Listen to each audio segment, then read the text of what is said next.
Welcome to this webinar on press releases and online news releases. This is part one of a three-part series on how best to utilize the press release and specifically the online release to maximize your exposure to the outside world. Let's start by talking about online news releases. And first of all, why a press release? What is the point of a press release?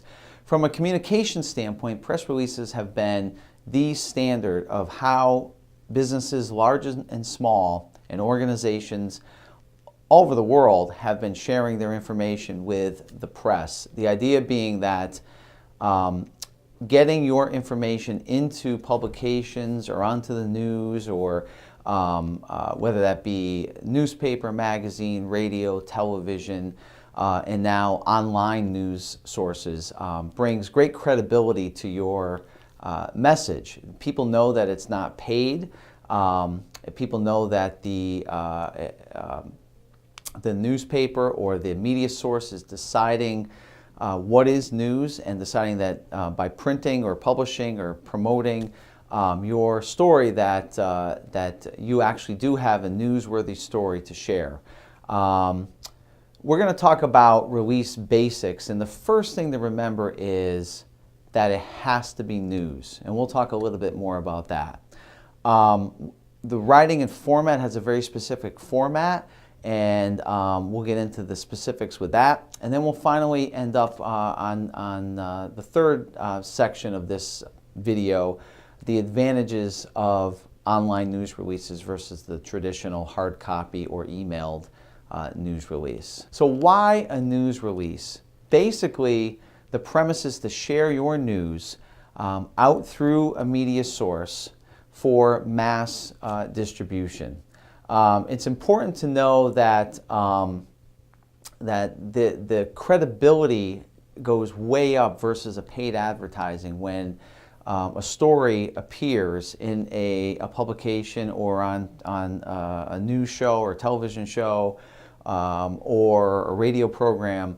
And that credibility brings great value to your message. So this is still one of the best methods to gain awareness for your products, for your services, for the people who work for you, for what you have going on at your business or your organization. So let's talk about news release, and I emphasize the word news and why that is so important. This is not promoting your business, your services, your products. It's not promoting directly. It's promoting indirectly by telling a compelling story and telling some sort of news to the public.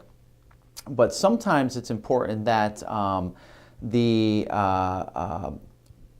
communicator from your office or from your practice is able to generate some news, and so that's important. That can be something like you have even a sale. You have someone has been promoted. Someone has won an award in your office. You have helpful tips for consumers. You know, things like that you can generate news. You have a new product to offer, a new service. Anything, an expansion, an opening like that would be considered news. Sometimes, though, it's important that if you're going to generate news that you have to kind of put the effort in to do something that is newsworthy, and that could be things like giving an award, holding a contest that involves others, but that fits into your values and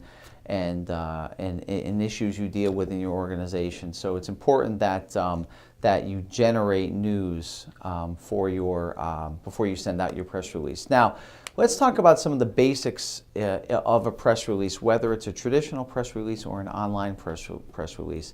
And that could be things, how you write the press release specifically for a news should be in what is called the inverted pyramid design, meaning that your most important information is at the top of the story. In your headline and your lead, you are going to tell the who, what, where, when, and why in a very concise and tight opening lead sentence and a headline that's going to capture attention so that if that is all that the editor or the reporter reads, or someone reads even online or in a publication, that they are going to get the most important details of your news story. Next would be following paragraphs that would give additional facts in a chronological or an order that would be most important to least important. So you're working your way down the funnel of the triangle, and then at the very end would be your least important information. Therefore, if the editor decides that he or she wants to print your story, but there is not enough space, they can cut off paragraphs off the bottom, and the integrity of your story stays the same. The most crucial thing is to capture the attention of the reader. In this case, you're understanding who you're sending the news release to, if it's targeting a local audience or a more broad audience or a specific demographic, something like that, but that your headline and your lead sentence are very compelling, factual, informative. So if that's all people read, they still get the message. It's also important to note that you don't want to have a delayed lead. Often when people write a feature story, they'll start with something interesting, or almost like people would compose a short story. It was a cold, blustery day in the walking down the streets of the city, which is great and interesting when you're reading a story. But for news, it has to be who, what, where, when, why, and one sentence, 25 to 30 words, and that's it. The other thing is to be very cognizant, be very aware of not selling. These are news releases. It is not the media's responsibility or job to sell your products or services. They have no obligation to do so, and in fact, their mission is not to do so. Their job is to report news. So you want to keep your press release strictly news. As we described before, it doesn't have to be earth-shattering news, but news in the fact that you're not overly promoting your product or your service or your business or your practice. So you want to avoid the words we and our and us and in your story, unless they're in a quotation from somebody.